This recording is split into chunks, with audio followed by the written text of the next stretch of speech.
selesai. Bagaimana pula nanti mau menghadapi perang? Ke depan kita tidak tahu bagaimana dunia ini. Terjadi silang sengketa, yang ini mendukung ini, negara ini, akhirnya kita ikut terlibat juga. Apakah kita sudah siap?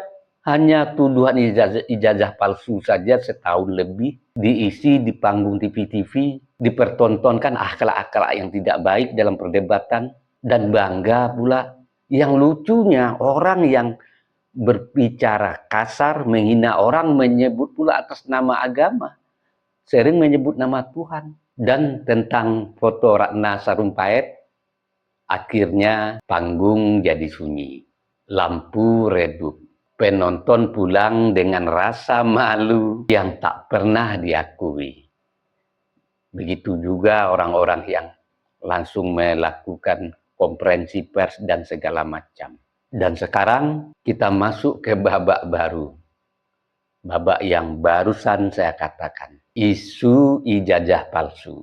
Bedanya apa? Kalau dulu dramatis dan emosional, kalau kini dibungkus dengan istilah akademik. Kalau dulu wajah lebam, kalau kini analisis ilmiah. Kalau dulu konferensi pers emosional.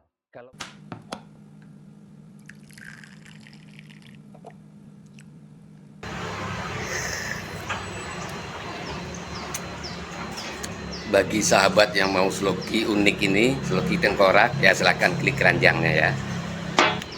Sahabat bagi perokok tahu persis rasanya ketika dia mau menyalakan rokok di pinggir pantai atau di tanah lapang.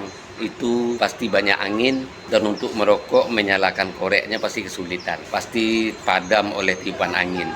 Tapi semuanya tidak akan terjadi lagi jika korek kita ini kapasitas gasnya besar. Jika sahabat ingin korek seperti ini, cek di keranjang produk.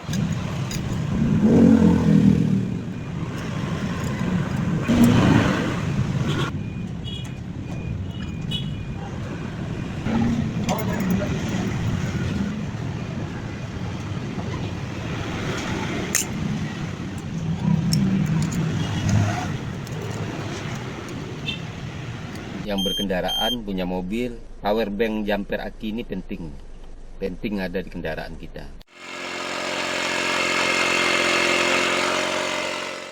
Nah sahabat, ini juga penting di mobil ini buat handsfree kita. Jadi ketika kita menyetir ada telepon masuk, kita nggak perlu pegang handphone, ya langsung jawab di sini.